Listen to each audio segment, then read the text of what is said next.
Hey guys, I'm back. So I left off talking about surgery. So now, the week before my surgery, my leg began to smell really, really bad. Like it was like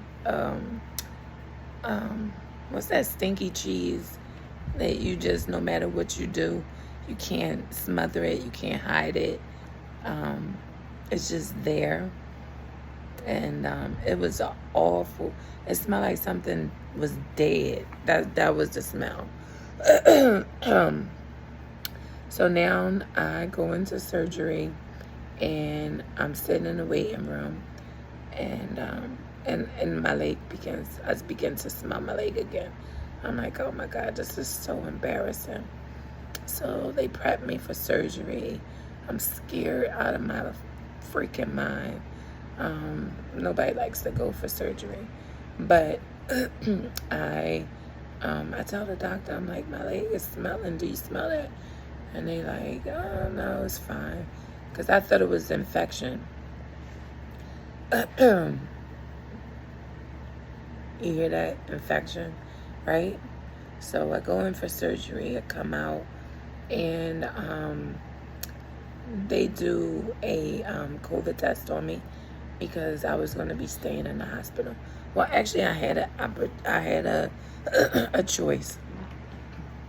The surgeon told the nurse that I had an option to go home or I had an option to stay, and I chose to stay simply because I felt like I needed observation from having something like that removed.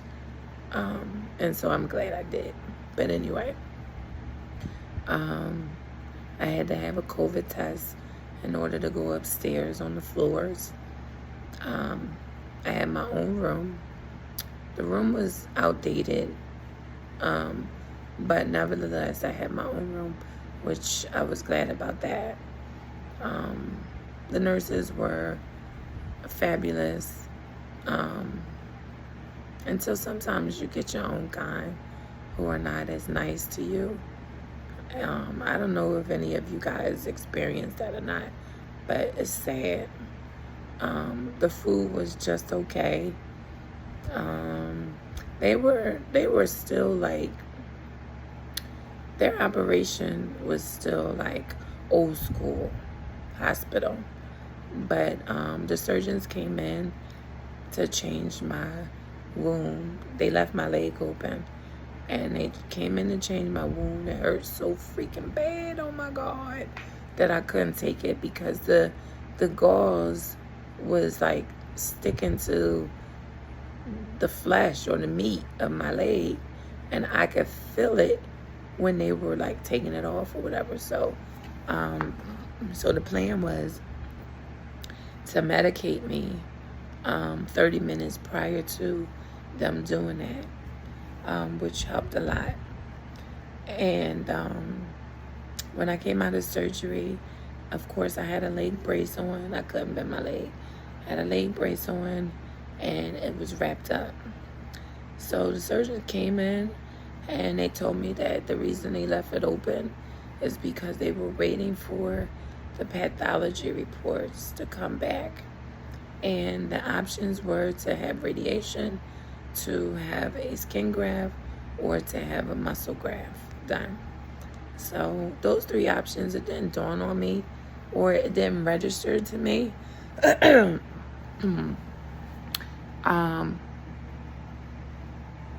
But what I said to myself is that, radiation, you don't have radiation just to have radiation. Like, you have to have positive cancer cells, right? But it still didn't affect me mentally, even though they told me that. I hope that makes sense to you. So I was just like, oh, okay. All right. So at this point, when I was in the hospital, of course, they would give me heparin shots in my stomach, which I didn't enjoy either. It turned my stomach black and blue. So now, a couple days later, I was able to go home. So they set me up with nursing services for a nurse to come out and change my bandages.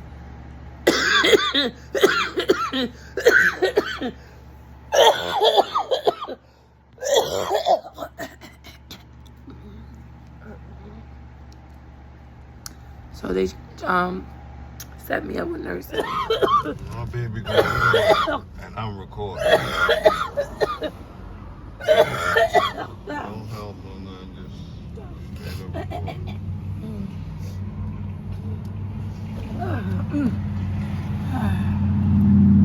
Hey guys, so I went into the CVS to get my medicine, and I just started coughing really bad, and it felt like something was in my throat, and I just couldn't stop coughing. There's all this mucus, and so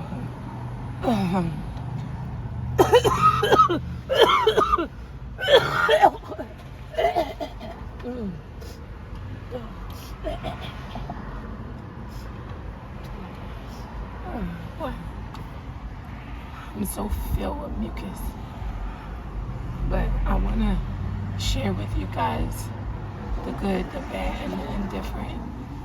You know, that having a lung issue is no freaking joke. It's no joke. So I'll be back.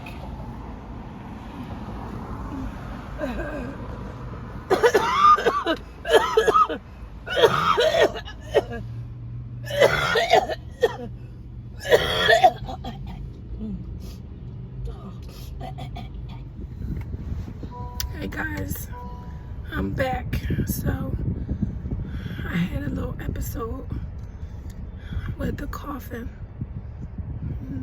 Now I'm headed to the juice bar. Get me some juices for a couple days. It's so freaking hot outside. But yeah, I wanted to share with you guys what I go through in the day with my lung issue. And for the life of me, but let me put my seatbelt on.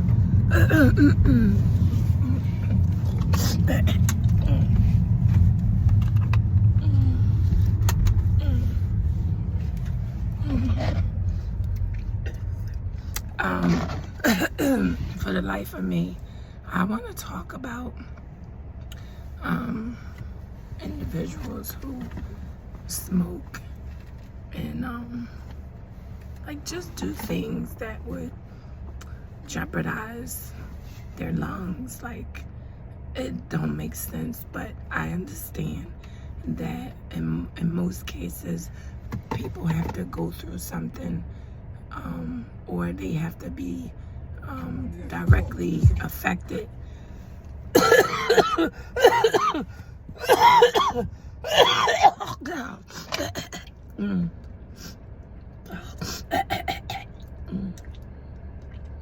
Like, you have to personally be affected by something in order for you to get it.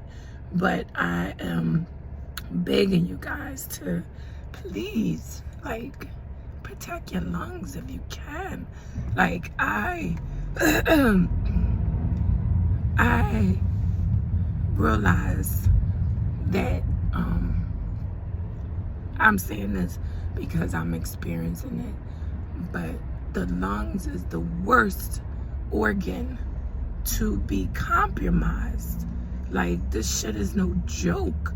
Like, sometimes my cough be so intense, it makes me winded.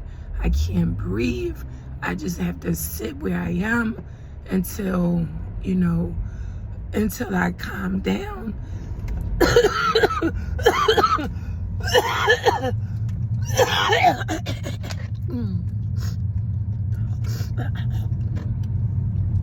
And that's what just happened to me in the store. And because of situations like that, I really don't like going out by myself. And I always try to make sure that somebody is with me, because I don't want to be out in the streets and I'm going through something, you know, medically. And like, yeah, I just, that's my worst my worst fear. So overall, protect your lungs if you can, people. And some of you may be just tuning in to me, but my voice has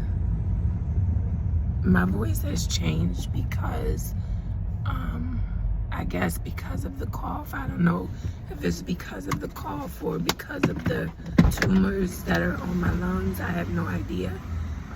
But I know that maybe a month or so,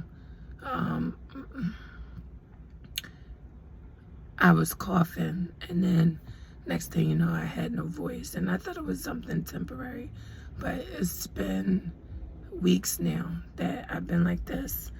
And I try not to talk as much as possible because I was trying to remedy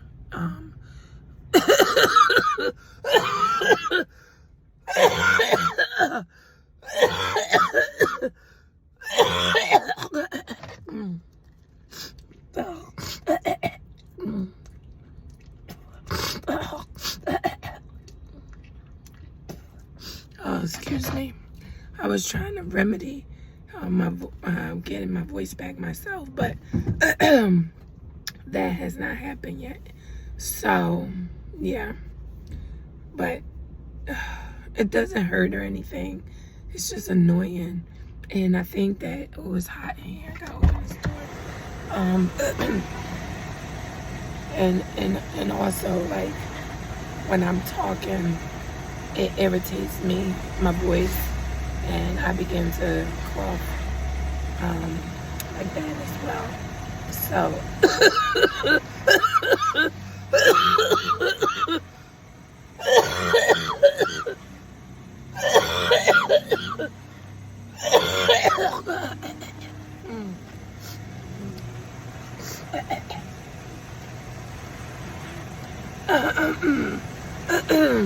so I'll see y'all when I get back from the juice bar.